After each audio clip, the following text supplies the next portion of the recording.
Okay, let's dive right into a seriously fascinating mystery for today's explainer.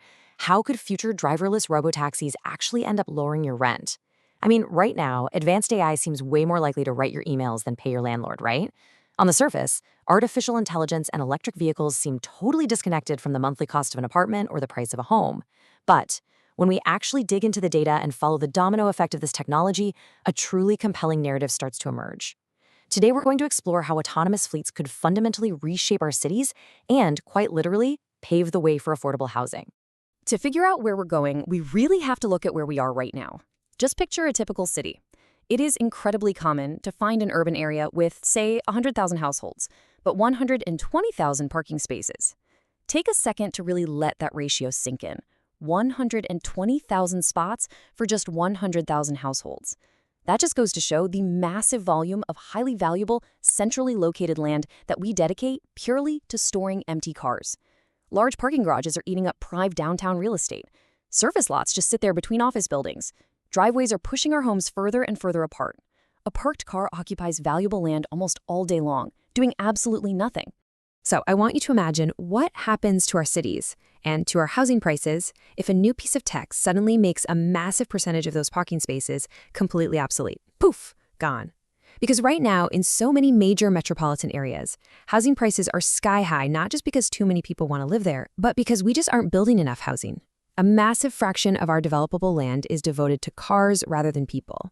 But imagine the real estate gold rush that happens if we suddenly flip that equation. Well, it sets off this wild domino effect. Step 1. Autonomous electric vehicle fleets become common and are available on demand.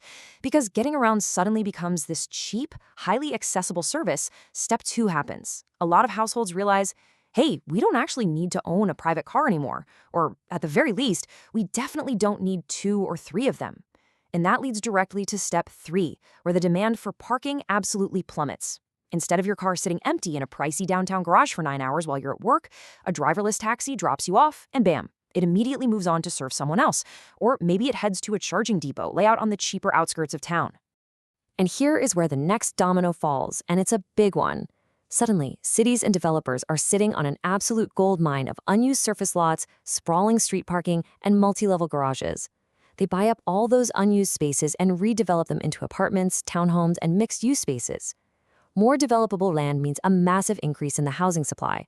As the basic law of supply and demand kicks in, this huge influx of new housing starts to cool off rent prices without even needing to expand the city limits. The economic mechanism is beautifully simple. Less land for parked cars equals way more land for housing, which leads to lower housing costs than we would ever see otherwise. You know, what's genuinely fascinating about this whole shift is how it forces us to completely reframe our idea of affordability. We usually just think of housing costs strictly as our rent or our mortgage, but the reality for most families is actually housing plus transportation. Think about it.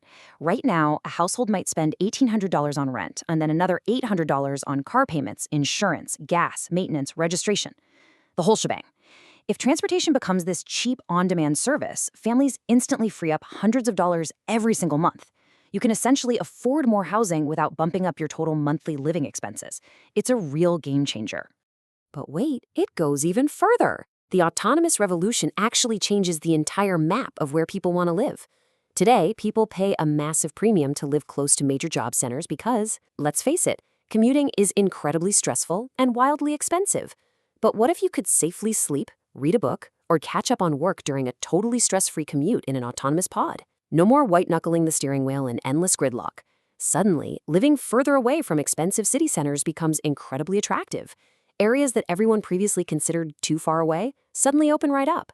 This spreads out housing demand across a much wider geographic area, which directly cools off those crazy bidding wars in the ultra-expensive urban neighborhoods. So, as all these parking lots vanish and people spread out a bit, what exactly do we build on all this new land? If we look at our standard options, we kind of hit a wall. High-rises achieve incredible density for sure, but wow, they are incredibly expensive to build. Once you go tall, you need vast amounts of steel, reinforced concrete, really complex elevators, and heavy-duty fire suppression systems. On the flip side, you have suburban sprawl. It might have low construction costs per unit, but it eats up vast amounts of land, roads, and utility infrastructure. And honestly, the worst part? It forces everyone to drive everywhere, which puts us right back exactly where we started. So the real answer? we land on something called the missing middle.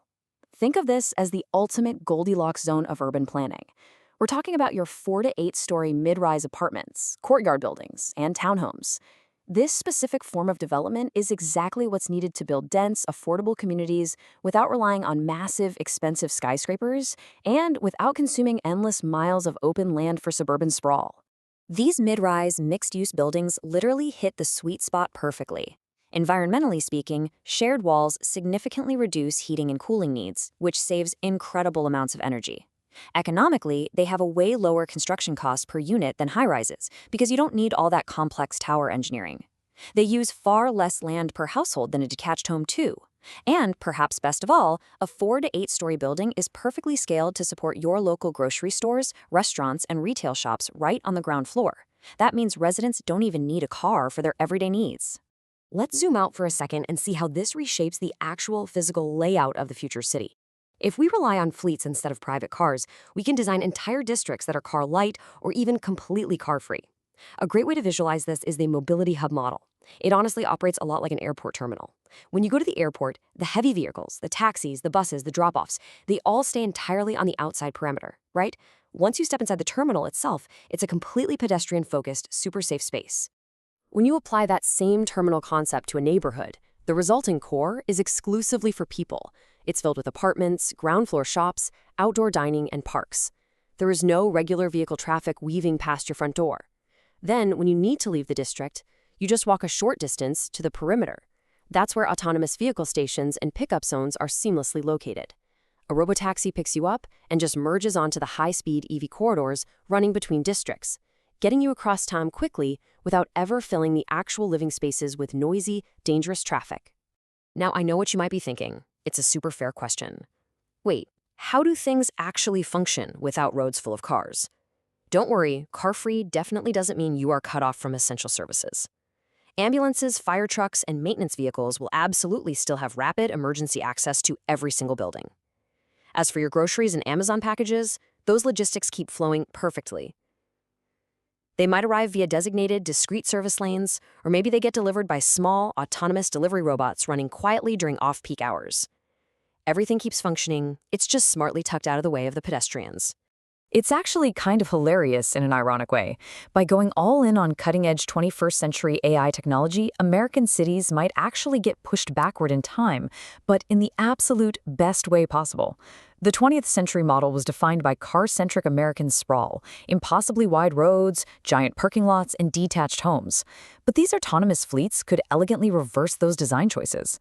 The new model mirrors the highly walkable, beautifully human-scaled urban design of places like Paris, Vienna, and Barcelona. We get the dense, mixed-use blocks of classic European cities, but powered entirely by modern electric and AI-driven transport, operating quietly behind the scenes. So to summarize this complete long-term urban transformation, let's tie it all together. Here is the grand equation. Autonomous fleets kill the need for personal private cars. That kills the demand for massive parking lots. That newly freed up land gives birth to a massive surge of missing middle housing and highly walkable neighborhoods.